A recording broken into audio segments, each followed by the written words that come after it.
Oh, this should be a fun one. I'm going to drive a Capri today. A slightly different Capri, because this one is a 1955 Lincoln.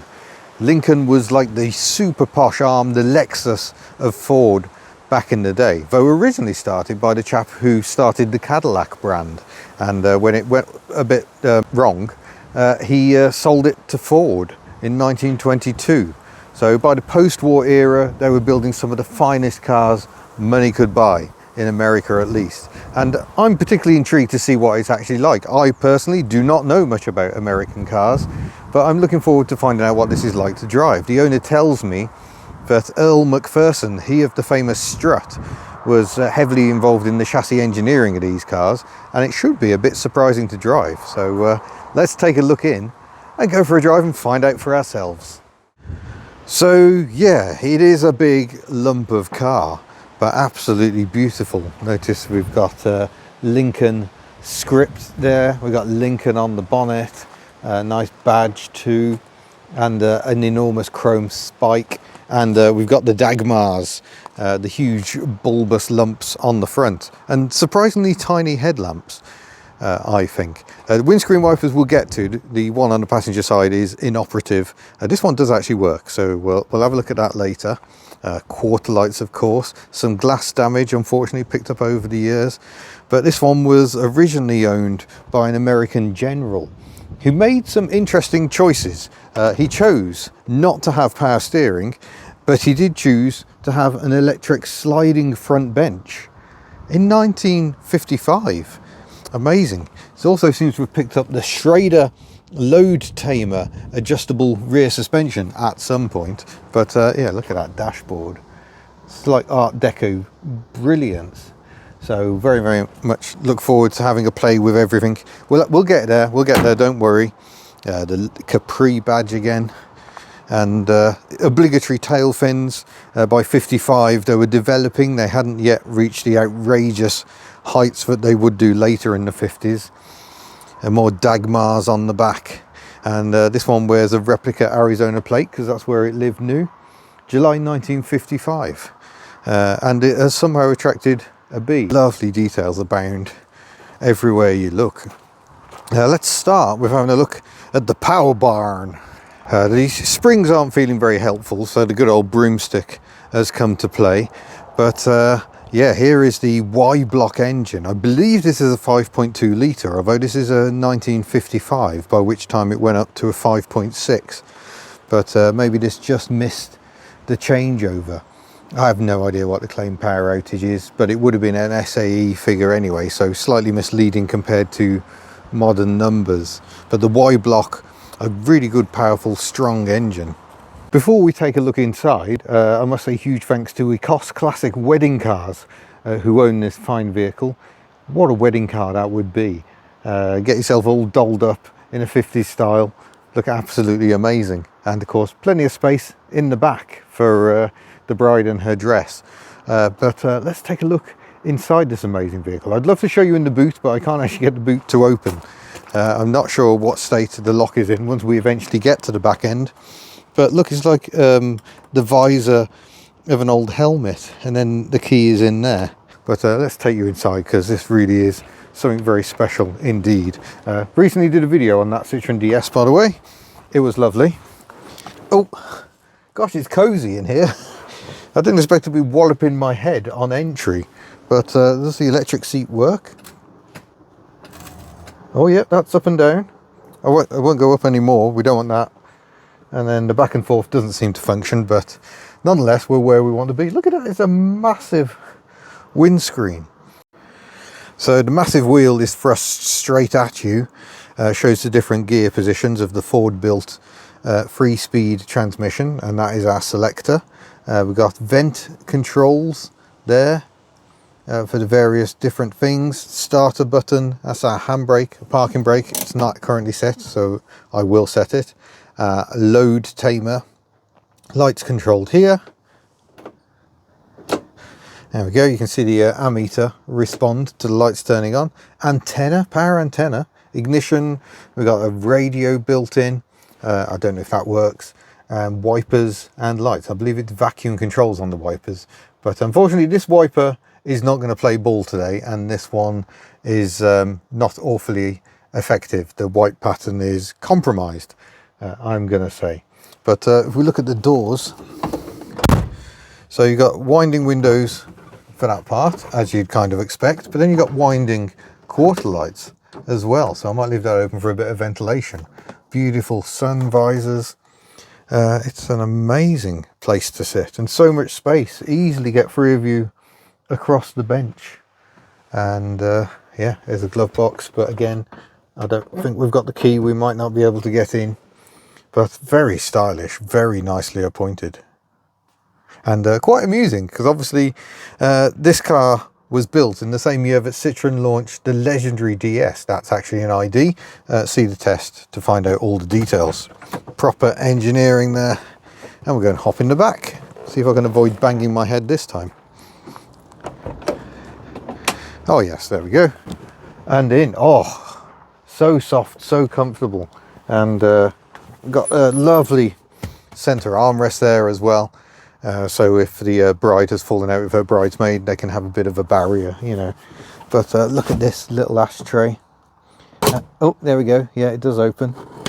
A lovely decal there. That looks like it should light up, I think.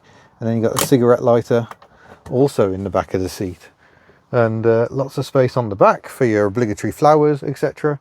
Opening quarter lights as well in the back. My aunt Morris Oxford had those. I thought they were so cool.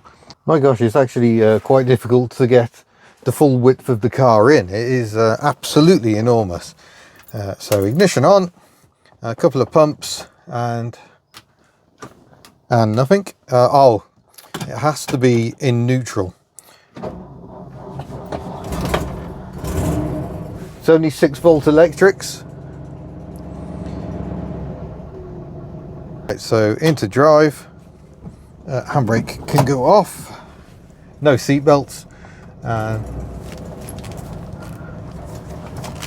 imagine we're going to have to do quite a few turns on the wheel to get out of this yard. Don't want to hit that Golf, we'll just wipe it out. And off we go. So this is one of a fleet of cars they have here.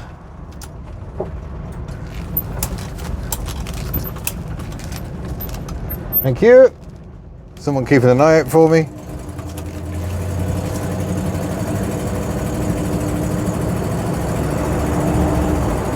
There is an exhaust manifold leak on this one. It's a working vehicle. Working vehicles always have something, but that's an indicated 50 already. In fact, I think this car is awaiting maintenance, but they knew it was coming and they very kindly said I could have a drive. So I am hugely grateful. Oh yeah, it goes around bends nicely actually. It's a steering box, so it is a little on the vague side, and obviously it's geared so for you to be able to turn the wheel. But oh yeah, we're leaning on. But it's gripping nicely.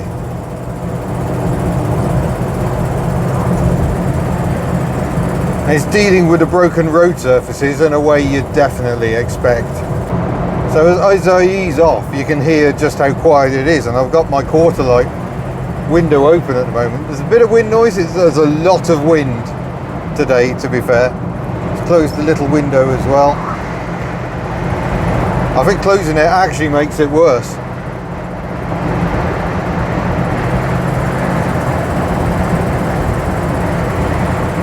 Yeah, there's quite a bit of vagary around the dead ahead, but when you're actually steering it into the bends, it feels pretty decent. Like I say, the owner had almost zero notice that I was coming. This car's been lurking at the back of their storage, so I suspect there are plans to tackle this exhaust manifold to make sure everything's perfect for the big day. Oh well, I'm apparently doing an indicated 60. I suppose the wind noise might back that up. Let's open that quarter light again, it actually gets quieter. Just typical of American cars of this era, it just feels like it will go forever. At a fairly decent lick, so you can get to your destination. Following this big spike down the bonnet as we go down the road. Brakes need a good shove, but they are there, all drums. Oh god, yeah, many turns. This feels like entirely the wrong sort of roads for this car really, but yeah.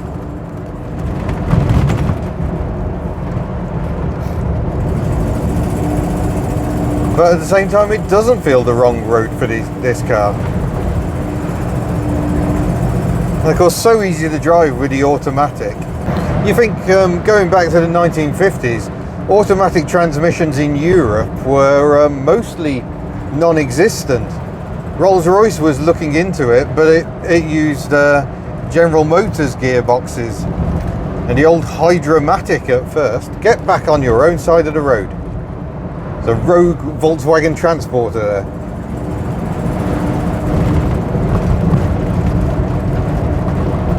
It took a while for the likes of ZF in Germany and others to... Oh, this is a terrible road. You can hear how hard the suspension's working, but it's pretty comfortable for me.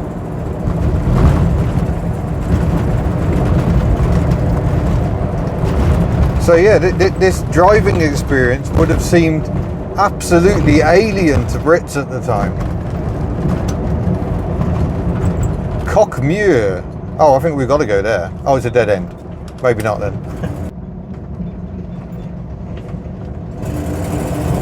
Oh, there's the kick down.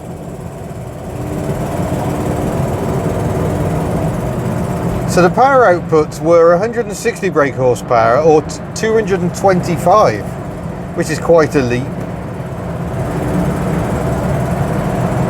Gosh, yeah, it really does gather pace very nicely, in just the way my 1955 Austin Westminster did not. Haul the wheel around.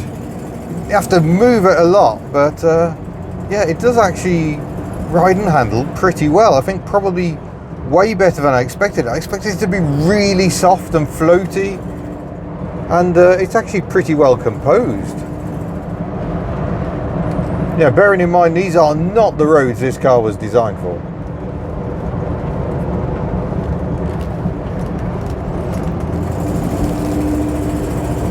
Oh, lovely. Just sit back and relax. Look, I can make the wipers work. I can do it. Psst, psst, psst, psst. Just imagine, folks, just imagine.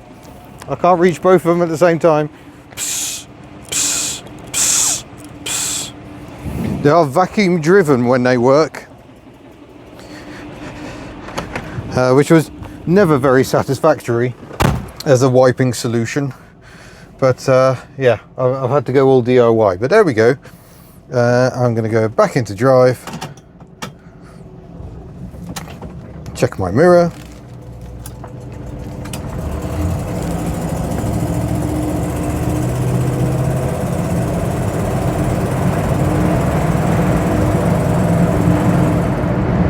Guys, doing 50 miles an hour before it even thinks about changing gear. Wow.